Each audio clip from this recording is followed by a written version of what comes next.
Adjustment समायोजन। Clear.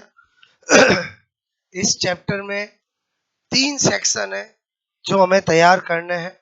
Okay, सबसे पहले हमें पता होना चाहिए कि समायोजन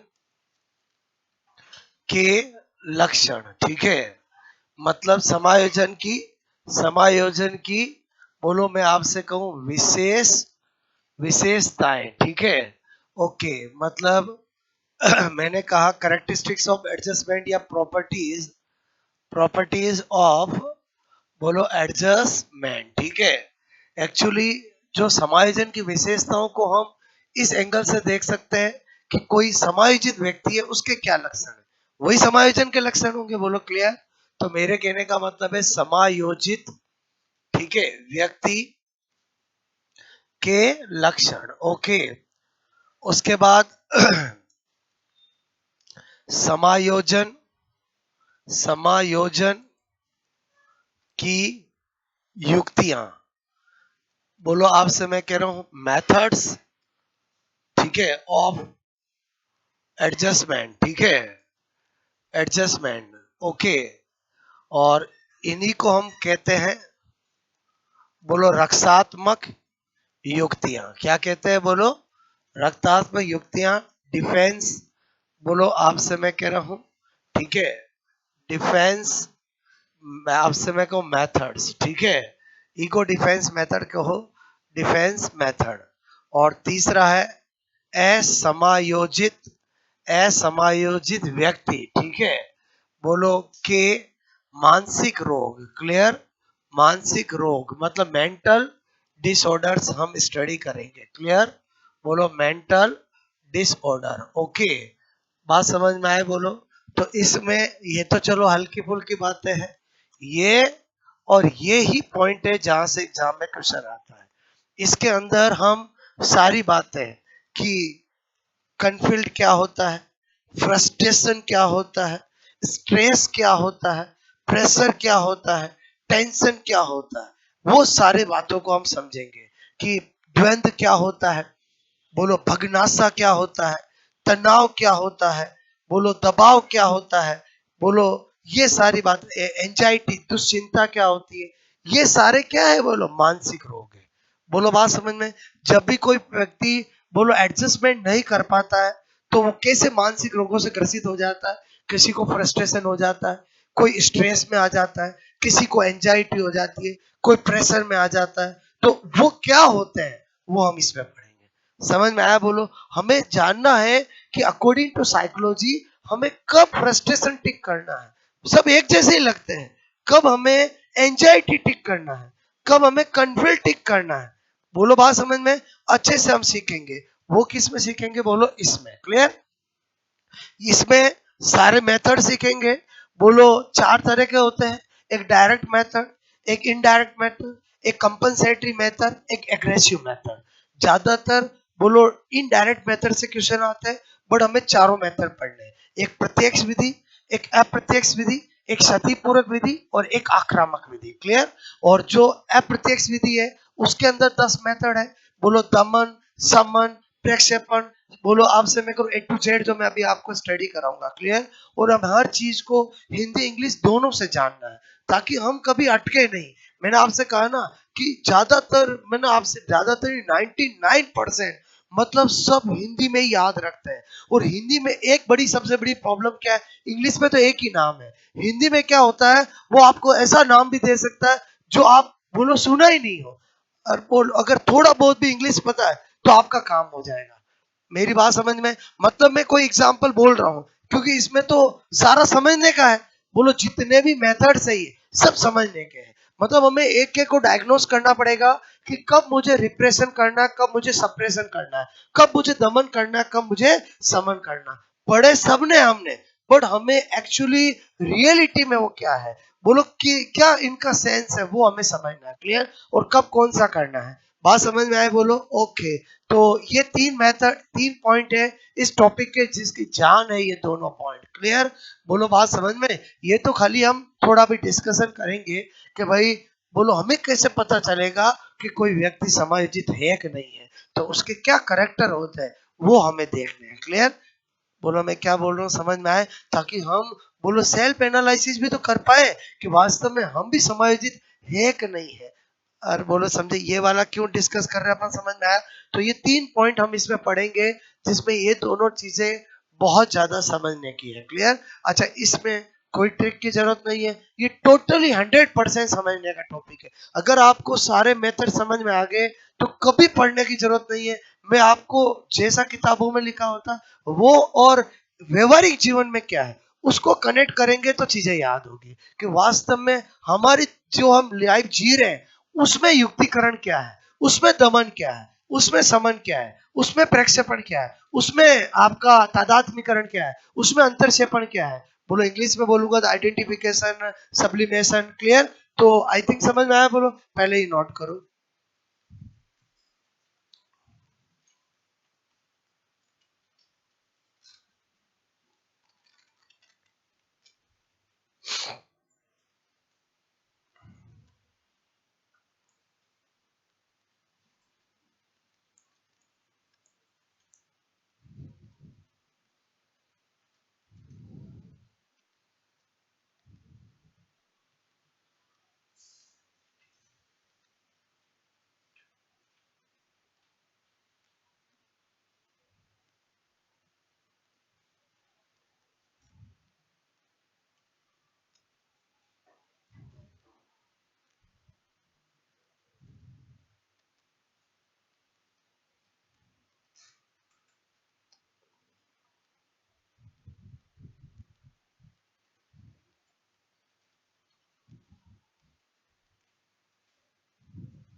हो गया? बोलो।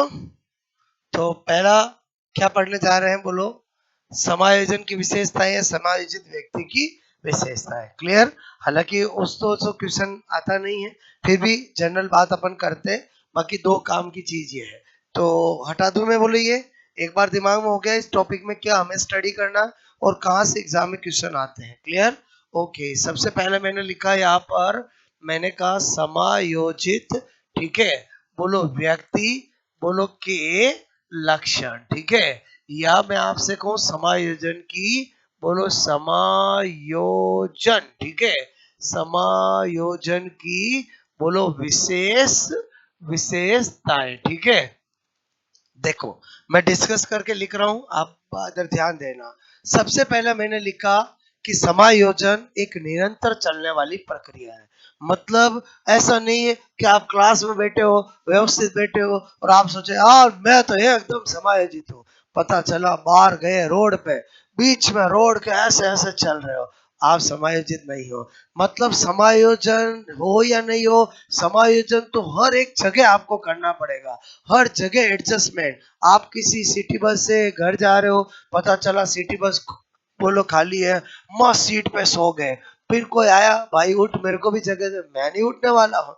तो बताओ ये क्या है? बोलो समायोजित है कि असमायोजित है? बोलो असमायोजित। मतलब समायोजन कैसी प्रक्रिया है? एक निरंतर चलने वाली प्रक्रिया है। क्लियर? पहला क्या बताया बोलो आपको? मैंने कहा समायोजन बोलो एक निरंतर, बोलो आपसे मैं कहूं सतत चलने वाली प्रक्रिया है। ठीक है? प्रक्रिया है मतलब आपको हर जगह जहां आप रहते हो, जहां आप पढ़ते हो, जहां आप सोते हो, जहां आप बोलो कहीं चल रहे हो, बोलो आप हर जगह आपको क्या करना पड़ेगा? समायोजित होना पड़ेगा। क्लियर? आप बाइक से जा रहे हो, आपको जो बाइक की लाइन है उसी में चलना पड़ेगा।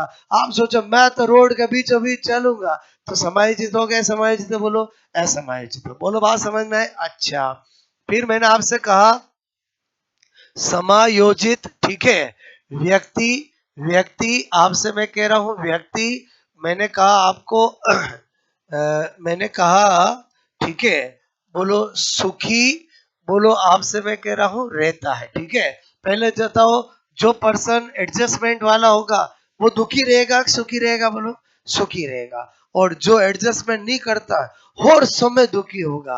बात समझ में आए? बोलो मतलब जिसने लाइफ में कभी रूम शेयर किया ही नहीं है, बोलो कभी एडजस्ट किया ही नहीं है, वो शादी के बाद भी बहुत दिक्कत आती है उसको। और समझे समझे? बोलो क्लियर? तो मैं क्या कह रहा हूँ, बोलो एडजस्टमेंट वाला व्यक्ति क्या रहता है? सुखी रहता है, क्योंकि वो हर जगह क्या कर लेगा? एडजस्ट कर लेगा। क्लियर? इसलिए लाइफ में एडजस्टमेंट भी आना जरूरी है, तभी क्या रहोगे? हैप्पीनेस। मतलब सुख किससे जुड़ा हुआ है? बोलो एडजस्टमेंट से। बोलो एडजस्टमेंट से क्या जुड़ा हुआ है? सुख जुड़ा हुआ है। अगर आप सोचो मैं कहीं कहीं एडजस्ट कर लेता हूँ, कहीं नहीं करता हूँ, तो कहीं आप दुखी भी होगे। बात समझ में आए? बोलो मैंने क्या बताया समझ में आया? बोलो कि अगर सपोज दैट आप लेट आए और आपकी जगह फिक्स है और आपको वहां पर वो जगह नहीं मिली, तो आपको दूसरी जगह बैठ के भी काम चलाना पड़ेगा। और आप तो सोचो उठ यार मेरे को यही बैठना है, बात समझ से लड़ रहे हो, तो बोलो ये क्या हुआ? एडजस्टमेंट नहीं हुआ। बात समझ में आए? बोलो ओके। बोलो समायोजित व्यक्ति क्या रहता है? सुखी रहता है। क्लियर? अच्छा, इसका मतलब हुआ समायोजन एक व्यक्ति को दुखी करता है कि सुखी करता है? बोलो सुखी करता है। क्लियर? मैंने कहा समायोजित व्यक्ति व्यक्ति बोलो आपसे मैं कहूं हर जगह, ठीक है, हर जगह संतुलन, ठीक है, संतुलन मतलब समझ गए? बैलेंस, ठीक है, बनाए रखता है। ठीक है, बैलेंस बनाए रखता है। मतलब जो समायोजित होगा वो हर जगह क्या करके रखेगा? बोलो बैलेंस बना कर रखेगा। बोलो बात समझ में आए? बोलो कि मदर फादर को भी खुश रखेगा, एक्स वाई जेड को भी खुश रखेगा, छोटे भाई बहनों को भी खुश रखेगा, पड़ोसियों को भी खुश रखेगा। समझ में आया? वो क्या कहलाएगा? समायोजित। और जो घर वालों को खुश रख रहा है, पड़ोसियों से रोज लड़ता है, वो समायोजित नहीं कहलाएगा। मतलब समायोजित व्यक्ति क्या होगा? बोलो क्या बनाए रखता है? बोलो बैलेंस बनाए रखता है। मतलब सब जगह क्या रखता है? बोलो बैलेंस बना कर रखता है। क्लियर?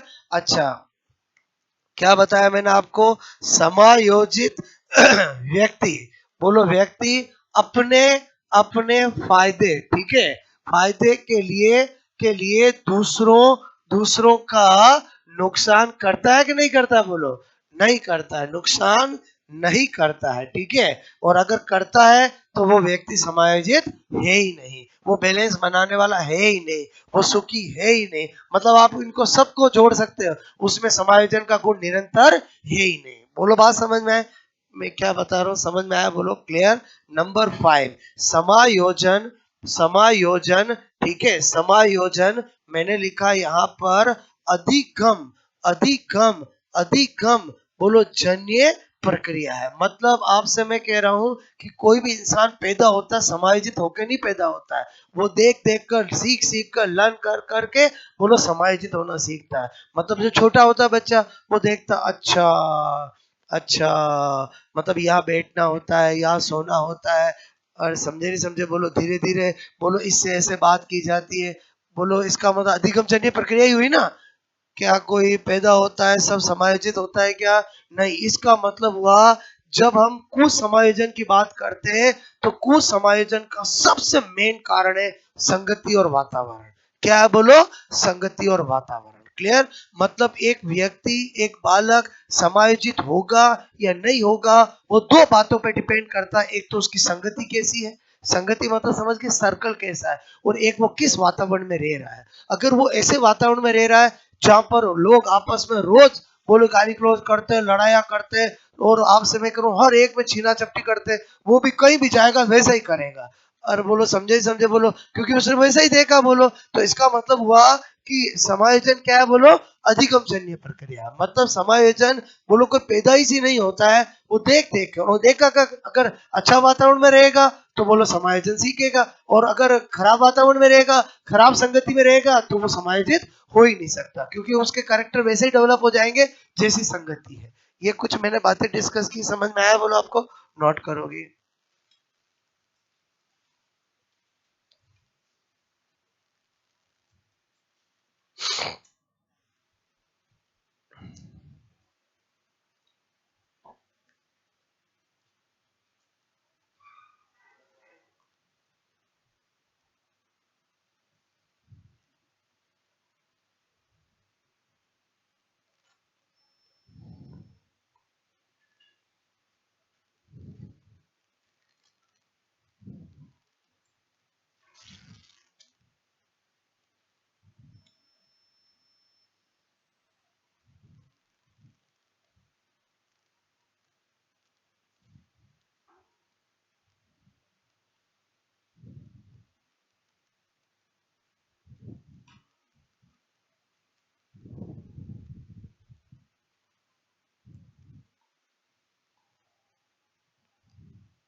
इसका मतलब अगर कभी ऐसा कॉमन क्वेश्चन आए कि समायोजित व्यक्ति का कौन सा लक्षण होता है या नहीं होता, हम हमारे कॉमन सेंस से कर सकते हैं।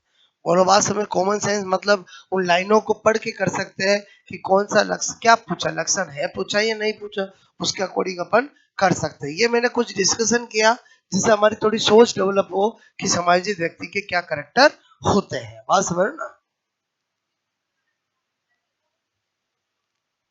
अधिगम जन्य प्रक्रिया है, मतलब मैंने आपसे कहा कि समायोजित समायोजन जो है वो कोई पैदाइशी नहीं होता है।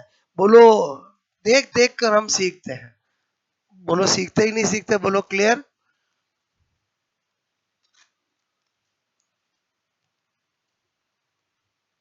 मेरी बात समझ में आई? बोलो आपको क्लियर।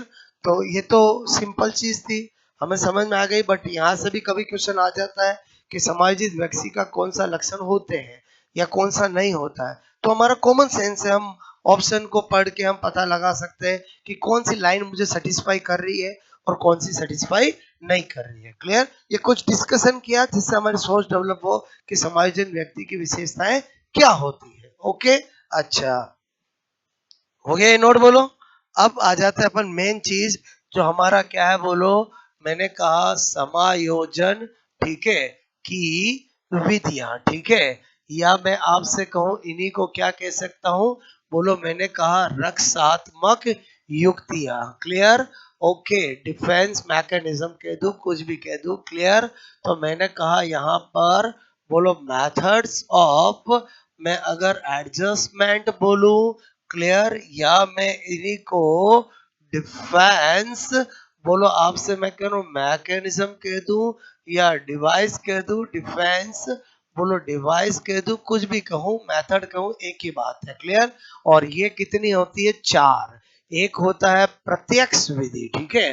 प्रत्यक्ष विधि या मतलब मेरे कहने का मतलब डायरेक्ट मेथड। क्या होता है? बोलो डायरेक्ट मेथड। क्लियर। ओके। दूसरा होता है अप्रत्यक्ष विधियां। क्लियर। अप्रत्यक्ष बोलो विधियां। Clear. Indirect method. Clear. In direct method. Clear. Okay. और तीसरा होता है बोलो मैंने यहाँ पर कहा क्षतिपूर्वक बोलो विधियां। क्लियर। Compensatory method. क्लियर। बोलो कंपनसेटरी। Clear method. क्लियर। और एक होता है आपका बोलो आक्रामक विधियां, ठीक है। आक्रामक विधियां मतलब एग्रेसिव मेथड। क्लियर। एग्रेसिव बोलो मैंने कहा मेथड। ओके। तो ये इनमें सबसे इंपॉर्टेंट जहां से एग्जाम में क्वेश्चन आता है वो ये है। क्लियर। Very important. बात समझ में आए? बोलो जिसके अंदर मोस्ट पॉपुलर 10 मेथड हम स्टडी करेंगे जहां से क्वेश्चन एग्जाम में आता है। क्लियर। ओके। तो चार मेथड लिखे आपने। बोलो पहला प्रत्यक्ष विधियां, बोलो अप्रत्यक्ष विधियां, क्षतिपूर्वक विधियां, आक्रामक विधियां, ठीक है। Direct method, indirect method, compensatory method और एग्रेसिव मेथड। क्लियर।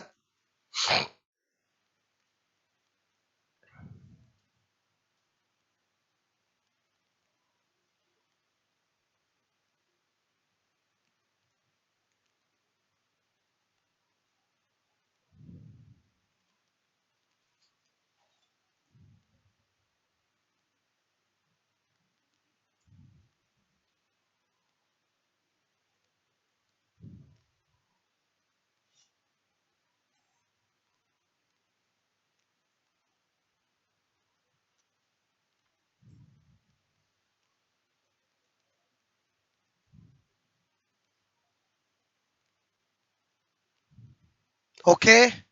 तो पहला बता रहा हूं मैं आपको, डायरेक्ट मेथड, प्रत्यक्ष विधियां, ठीक है।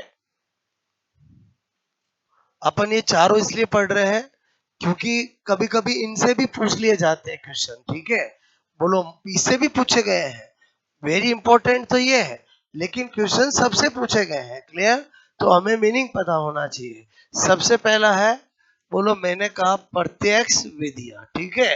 प्रत्यक्ष विधियां, डायरेक्ट मेथड, मतलब क्या होता है सुनो, ठीक है। बोलो मेरे कहने का मतलब है कि सपोज दैट कोई इंसान असफल हुआ तो एक्सेप्ट करे, हाँ मैं असफल हुआ। बोलो बात से मैंने तैयारी नहीं की है, ये होता है डायरेक्ट फेस करना। बोलो बाकी बहाने बनाना कि मैंने पढ़ाई नहीं की थी, या मुझे बोलो आपसे मैं करूँ एग्जाम टाइम मैं तो टॉप कर देता, उस समय मैं बीमार पड़ गया था, ये सब बहाने हैं। ये सब अप्रत्यक्ष में आएंगे। क्या आएंगे बोलो? अप्रत्यक्ष में आएंगे। मतलब प्रत्यक्ष विधियां क्या है बोलो? डायरेक्ट बोलो क्या करना, बोलो डायरेक्ट फेस करना, क्लियर। और जो प्रत्यक्ष विधियां हैं उनमें क्या होगा? नंबर 1 मैंने कहा इधर ध्यान देना, मतलब कोई भी प्रॉब्लम आई है उसका विश्लेषण करना, मतलब एनालिसिस करना कि यार असफल हुआ तो क्यों हुआ। बोलो वो क्या होगा? प्रत्यक्ष। ने की बहाने बनाते जाना। पहला क्या बता रहा हूं इसमें बोलो, मैंने कहा विश्लेषण, ठीक है। बोलो एनालिसिस, एनालिसिस करना, ठीक है। अगर कोई विश्लेषण करता है तो वो कैसी विधि है बोलो? प्रत्यक्ष विधि। पहले ध्यान देना, क्लियर। नंबर 2, सपोजेट किसी को कोई लक्ष्य नहीं मिला था, क्लियर, और उसने ठान रखा कि मुझे वो लक्ष्य प्राप्त करना है, तो उसको प्राप्त करने का मेथड बदले, बोलो पढ़ाई करने का तरीका बदले, क्लियर। तो वो भी क्या है बोलो? प्रत्यक्ष विधि है, क्लियर। तो मैंने कहा लक्ष्य तक बोलो पहुंचने, पहुंचने के बोलो मार्ग, ठीक है, को बदलना, ठीक है। बदलने का मतलब है कि पढ़ के नहीं पास हुआ पैसे दे के पास होऊंगा, वो नहीं कहना चाह रहा हूं मैं, गलत मत समझ आना, बोलो क्लियर।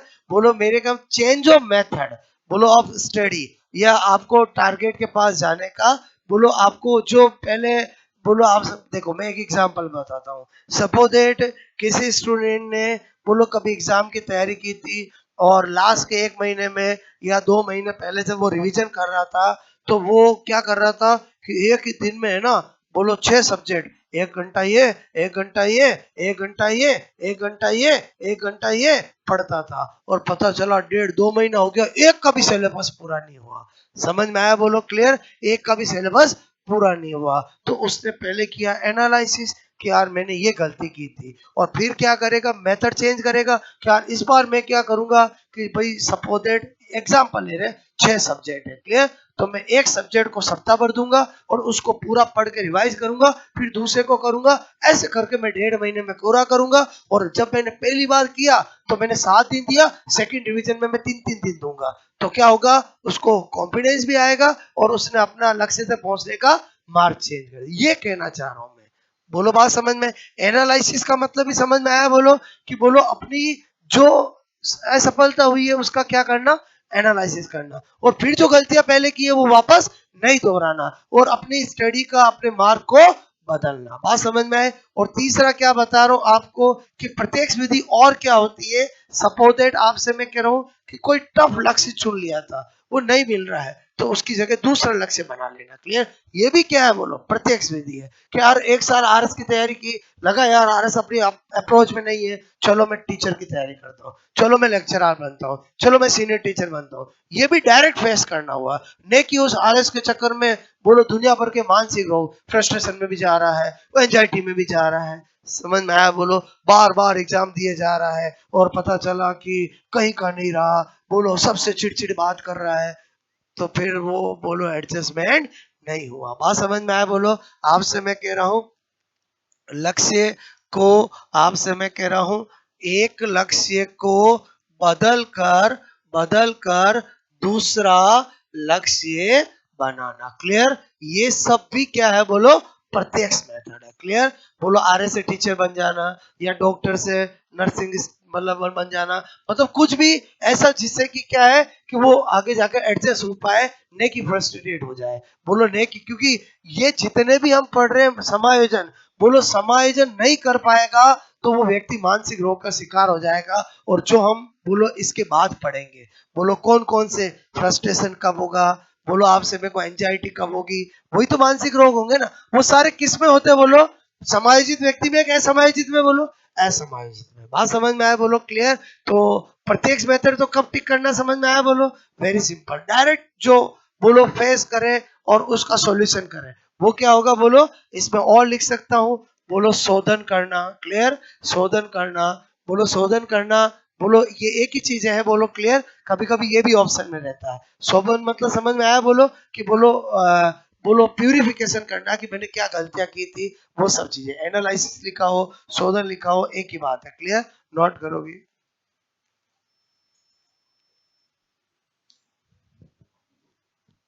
इसमें एग्जाम में क्वेश्चन कैसा आता है इधर देखो, ताकि आपको पता चले, ठीक है। अभी तो एक पढ़ा है, सब पढ़ने के बाद ज्यादा समझ में आता है। आपको पूछा जाता है निम्न में से बोलो प्रत्यक्ष रक्षात्मक युक्ति है, ठीक है, प्रत्यक्ष रक्षात्मक युक्ति है। ऑप्शन में आ जाता है पहला विस्थापन, ठीक है, डिस्प्लेसमेंट, अभी ये पढ़ा है नहीं, मैं पढ़ाऊंगा आगे, ठीक है। नंबर 2 उदातीकरण, सब्लिमेशन, ठीक है, सब्लिमेशन, ये सब हम पढ़ेंगे, पढ़े नहीं है। बोलो एक दे दिया आपको सपोदेट, विश्लेषण, ठीक है, या शोधन, कुछ भी दे दे, बोलो एनालिसिस, क्लियर, एक दे दे आपको ऑल, तो क्या होगा आंसर, सी हो जाएगा, क्योंकि ये सब मेथड तो किस में आएंगे, अप्रत्यक्ष में आएंगे। इसका मतलब जब चारों पढ़ लेंगे तो हमारी सोच ज्यादा डेवलप हो जाएगी कि हमें कब कौन सा टिक करना है, बात समझ ना।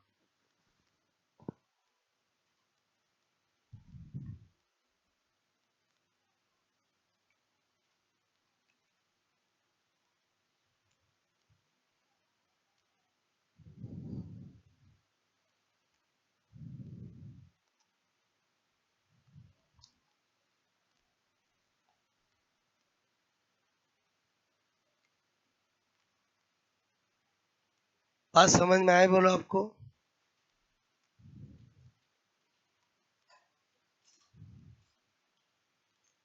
मैंने जान के ये वर्ड लिखे क्योंकि यही वर्ड ऑप्शन में आते हैं, ठीक है। तो ये जो मैंने लाइनें लिखी है वही लाइनें आपको प्रत्यक्ष में मिलती है, ठीक है। हो गया नोट बोलो। अब सबसे इंपॉर्टेंट वो कौन सा है बोलो, अप्रत्यक्ष विधियां, क्लियर, इनडायरेक्ट मेथड। और ज्यादातर लोग उन्हीं को यूज करते हैं और वही सबसे ज्यादा पॉपुलर है, ठीक है।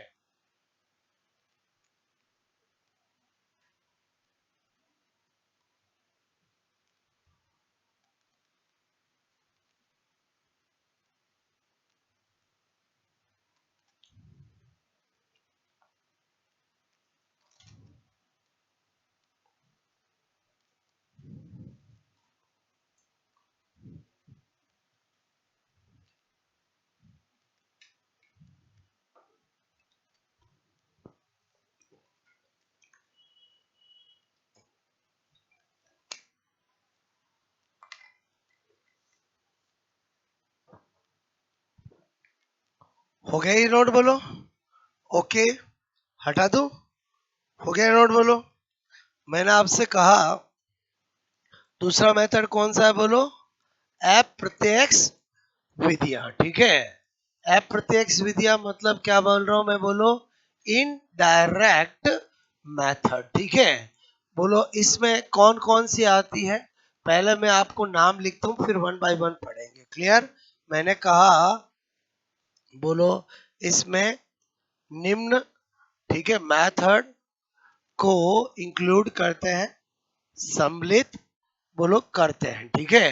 बोलो कौन कौन सा, नंबर 1 मैंने लिखा दमन, ठीक है, नंबर 2 समन, क्लियर, मतलब पहला है रिप्रेशन, ठीक है, और एक क्या है सप्रेशन, ठीक है।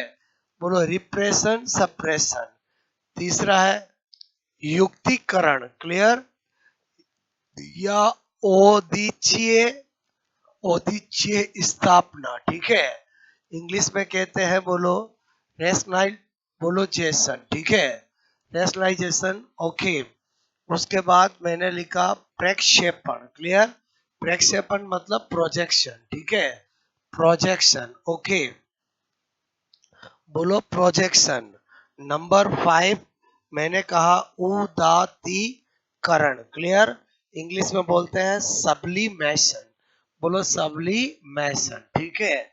नंबर 6 बोलो, मैंने यहाँ पर लिखा तादात्मीकरण, तादात्मीकरण, clear, identification, identification, clear, okay. Number 6 मैंने कहा आपको अंतरक्षेपण, क्लियर, अंतरक्षेपण मतलब इंट्रोजक्शन, ठीक है, इंट्रोजक्शन। नंबर 8 मैं यहाँ पर लिख रहा हूं, मैंने लिखा विस्थापन, ठीक है, डिस्प्लेसमेंट, बोलो डिस्प्लेसमेंट, क्लियर, ओके। और मैंने लिखा यहाँ पर प्रतिकरण, क्लियर, प्रतिकरण मतलब एंटागोनिज्म, ठीक है, एंटागोनिज्म, क्लियर, एंटागोनिस्ट या एंटागोनिज्म।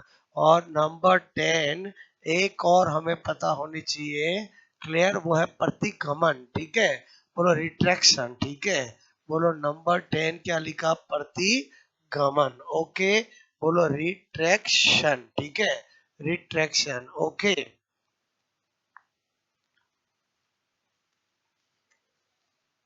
ये वो मेथड के नाम लिखिए जो अक्सर एग्जाम में आते हैं, क्लियर, और ये सारे के सारे बहुत इंपॉर्टेंट है और समझने के हैं। वैसे सब एक इंडिविजुअल है, मतलब किसी का कोई लेना देना नहीं है, लेकिन अपन पढ़ेंगे इस ऑर्डर में कि इन दोनों में स्टूडेंट अक्सर कंफ्यूज होते हैं, बोलो इन दोनों में अक्सर कंफ्यूज होते हैं, क्लियर, नहीं नहीं नहीं, बोलो इन दोनों में कंफ्यूज होते हैं, इन दोनों में कंफ्यूज होते हैं, क्लियर, नहीं नहीं नहीं नहीं, इन दोनों में कंफ्यूज मतलब ये मिलते जुलते हैं। बोलो दमन समन का फंडा क्लियर होना चाहिए, कब दमन करना है कब समन करना है। युक्तिकरण प्रक्षेपण का फंडा क्यों एक जैसे लगता है, कब ये करना है कब ये करना है, फंडा क्लियर करूंगा। ये दोनों एक जैसे लगते हैं, कब क्या करना है, ये दोनों एक जैसे लगते हैं। बाकी है अपने आप में सब क्या है, इंडिविजुअल है। बोलो बात समझ में, तो एक बार ये 10 नाम नोट करो, क्लियर।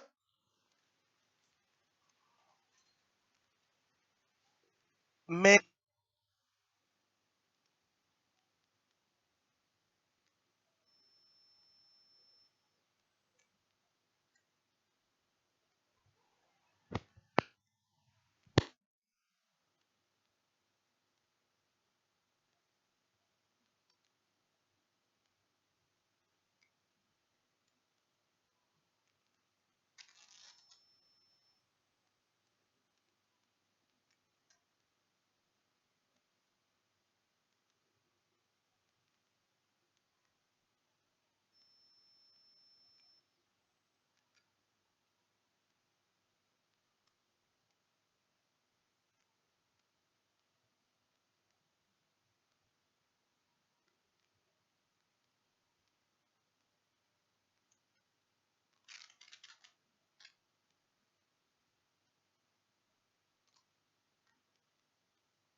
नाम नोट किए बोलो आपने? ओके। कितने मेथड पढ़ने अपने को बोलो? 10। उसमें से 2 अपन आज क्लियर कर रहे हैं, एक दमन और एक समन। कब रिप्रेशन करना और कब सप्रेशन करना, हटा दूं मैं बोलो ये, ठीक है? तो 2 एक जैसे हैं, तो मैंने कहा एक दमन और एक तरफ क्या बता रहा हूं बोलो, समन, ठीक है? दमन मतलब रिप्रेशन, ओके, और ये क्या होता है बोलो, सप्रेशन। हम कोई अंतर नहीं कर रहे हैं, सब अलग अलग मेथड है बोलो, मिलते जुलते, इसलिए एक साथ बता रहा हूं। अब आप पहले अच्छे से समझो, दमन का मतलब क्या होता है। किताबें क्या कहती है?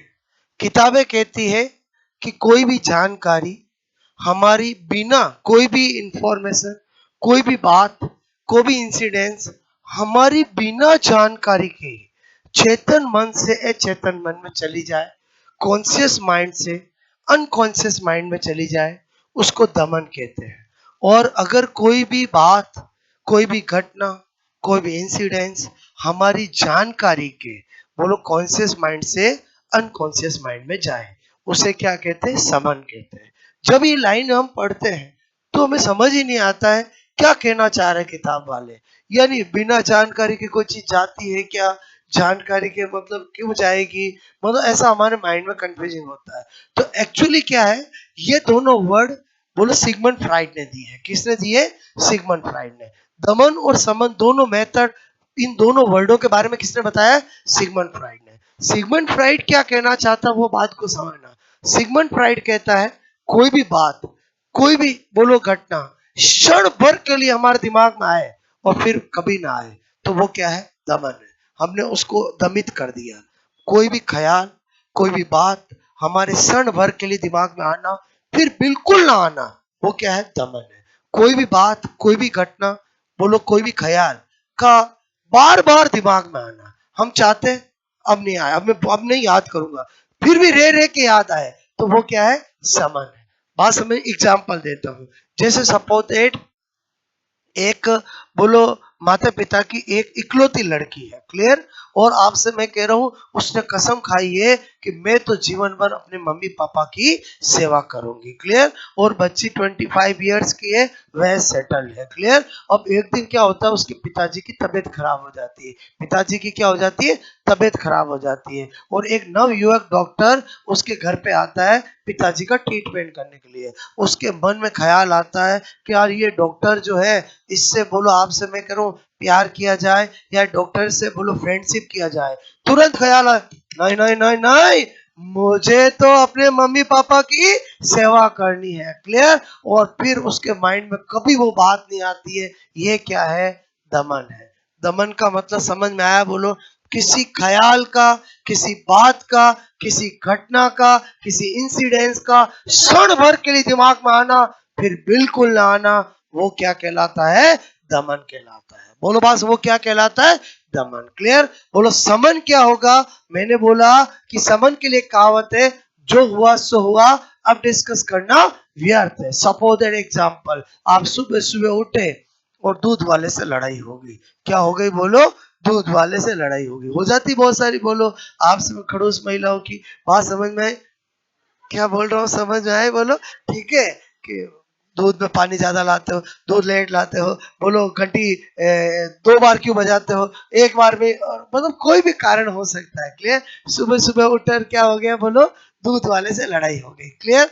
चलो दूध वाला चला गया, अब क्या हो रहा है? नाश्ते के टाइम भी दूध वाला बहुत खराब है, ठीक है। अब चलो आप इस बात को यही छोड़ते, अब नहीं, पता चला लंच में भी, पता चला डिनर में भी, बोलो पता चला घर पे कोई भी आ रहा है, बोलो बार बार रे के वो उस बात को याद कर रही है, तो ये क्या है बोलो? समन है। दमन और समन में अंतर समझ में आया बोलो? कि किसी बात का, किसी ख्याल का, किसी घटना का, किसी इंसिडेंस का क्षण भर के लिए दिमाग में आना फिर बिल्कुल ना आना, क्या कहलाएगा?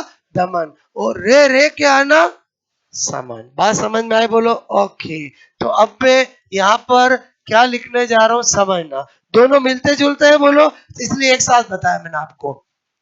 पहले किताबों वाली भाषा लिख रहा हूँ, बोलो क्या लिख रहा हूँ? किसी, मैंने कहा किसी, बोलो आपसे मैं कह रहा हूँ ख्याल ख्याल बोलो या बोलो जानकारी जानकारी या घटना का बोलो हमारी बिना जान हमारी हमारी बोलो आपसे मैं कह रहा हूं बोलो बिना बिना बोलो जानकारी के चेतन मन का मतलब क्या होता है बोलो कॉन्शियस माइंड क्लियर क्या होता है बोलो कॉन्शियस माइंड ठीक है बोलो से अचेतन अचेतन मन बोलो अचेतन मन का मतलब क्या होता है अनकॉन्शियस माइंड इन दोनों का मतलब समझते हो नहीं समझते बोलो बोलो कॉन्शियस माइंड का मतलब बोलो हमारा ऐसा माइंड जिसमें इंफॉर्मेशन रहती है और अनकॉन्शियस माइंड जिसमें हम भूल जाते हैं और यही होता है ना बोलो क्लियर तो इसमें ऐसा क्यों लिखा गया बोलो मेरी बात समझ में मैंने कहा किसी बात का किसी ख्याल का क्षण भर के लिए आना और फिर बिल्कुल नहीं आना तो फिर तो वो किस में चली गई बोलो अनकॉन्शियस में बोलो बात हम भूल जाना और यही तो अनकॉन्शियस का मतलब सिगमंड फ्राइड ने ये वर्ड यूज किए थे बोलो क्लियर ओके क्योंकि मैंने पहले कहा अनकॉन्शियस का मतलब बोलो कोई बेहोश हो गया ऐसा कुछ भी नहीं है हर इंसान के पास कॉन्शियस माइंड सब कॉन्शियस माइंड और अनकॉन्शियस माइंड तीनों है और हमारे ज्यादा मन का भाग कौन सा है अनकॉन्शियस हमें याद कम रहता भूलते ज्यादा है बोलो ऐसा होता है बचपन से आज तक को याद करोगे तो आपको बहुत कम दोस्त याद है कि आपको पहली क्लास के 40 के 40 दो बोलो शक्लें याद है बोलो अरे बोलो नहीं है कोई एक दो जिससे क्रश हुआ होगा या बोलो मेरे कहने मतलब पक्की फ्रेंडशिप भी हुई होगी उसके बारे में याद होगा बाकी सब याद नहीं है इसका मतलब हुआ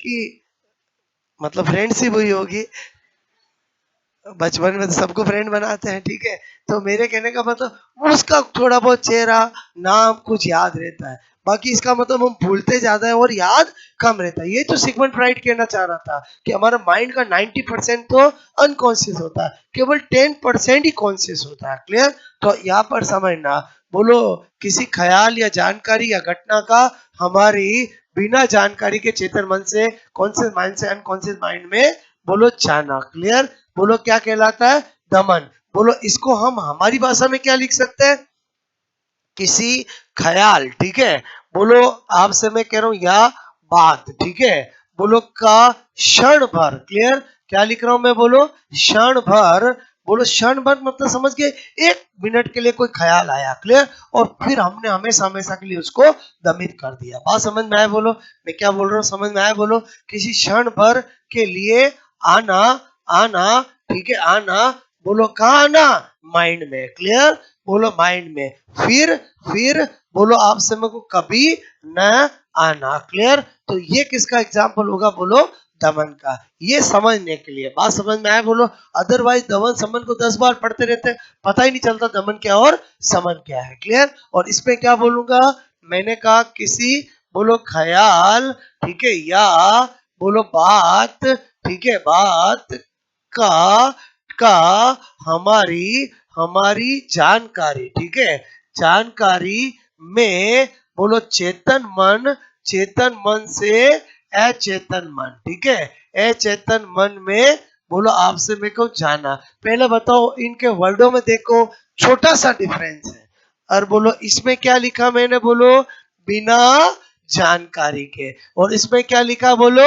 जानकारी के बाकी तो सेम ही है बोलो क्लियर और मैं आपसे कह रहा हूं इसमें मैं क्या कह सकता हूं किसी ख्याल का बार बार बोलो माइंड में आना ठीक है तो वो क्या होगा बोलो क्या होगा बोलो समन क्लियर और आपसे मैंने कहा इसके लिए क्या कहावत है जो हुआ सो हुआ अब डिस्कस करना व्यर्थ है और फिर भी डिस्कस किए जा रहे हैं बात समझ लो ना ओके कुछ कम कुछ ज्यादा क्लियर मैंने कहा जो हुआ बोलो आपसे मैं कह रहा हूं सो हुआ ठीक है अब डिस्कस बोलो करना करना व्यर्थ है ठीक है बोलो बात पहले बताओ इस कहावत से समझ आओगे बोलो कि जिसमें क्या होता है कि हम खुद ही कह रहे हैं अब डिस्कस नहीं करेंगे क्लियर और फिर पता चल रहा है कि 2 घंटे बाद फिर चालू बोलो बात समझ में तो वो क्या है बोलो समन है और बोलो याद आया कोई बात कोई घटना और फिर बिल्कुल नहीं आया तो वो क्या है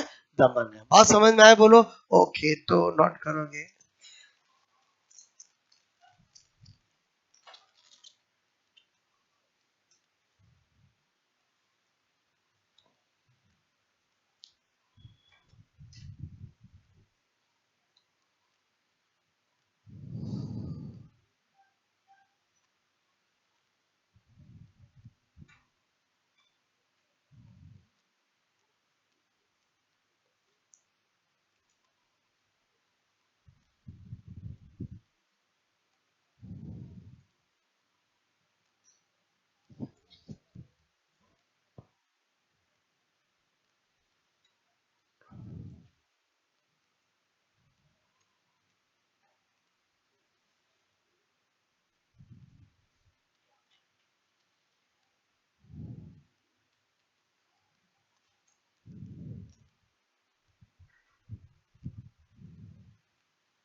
अगेन आपको सारे मेथड दिमाग में बैठने चाहिए, कभी भी वापस रिवाइज करने की जरूरत नहीं है। आपको शब्द समझ में आने चाहिए कि बोलो मुझे कब क्या टिक करना है। क्लियर?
बात समझ में आई बोलो? मतलब सारे मेथड को अपने को समझना है ताकि हमें एक भी मेथड में कुछ याद नहीं करना पड़े। और आपको कोई कहानी दे, कोई एग्जाम्पल दे, कुछ भी दे, तो आप चार ऑप्शन में चेक कर सको कि कौन सा आंसर होगा। और वो तभी होगा जब आपको ये सारे के सारे वर्ड समझ में आएंगे कि एक्चुअली बोलो आपसे मेरे को ये कब करना और ये कब करना है। ये जो मैंने दो दो जोड़े बनाए ना, वही प्रॉब्लम करते हैं कि स्टूडेंट कंफ्यूज हो जाता है ये करूं कि ये करूं, क्योंकि ये मिलते जुलते हैं। मैं आपको इनमें फिक्स अंतर बताऊंगा कि क्या आए तो क्या करना है। ये एक दूसरे को मिलते जुलते हैं, ये एक दूसरे से मिलते जुलते हैं। क्लियर? तो हमें पढ़ना तो इंडिविजुअल है, बट हमने लिखा इस तरह से कि आपको ये दोनों साथ में समझाऊंगा। क्लियर? तो आई थिंक कल हम सारे 10 के 10 तैयार करेंगे। ओके? तो यहाँ तक कहानी समझ में आई बोलो आपको? ये वाला नोट कर लिया था, दमन और समन बोलो? पहले बताओ दिमाग में दमन समन का फंडा क्लियर? और दमन और समन दोनों शब्द किसने बताया बोलो? ये दोनों युक्तियां किसने बताई है? सिगमंड फ्राइड ने। और हम जब इनको समझ रहे हैं तो सिगमंड फ्राइड की खुशबू भी आ रही है। और सिगमंड फ्राइड के वर्ड आ रहे कि नहीं आ रहे बोलो? ये कॉन्शियस माइंड, अनकॉन्शियस माइंड, ये सब किसकी देन है बोलो? सिगमंड फ्राइड की देन है। बात समझ में आई? उसी ने यूज किए थे। ओके।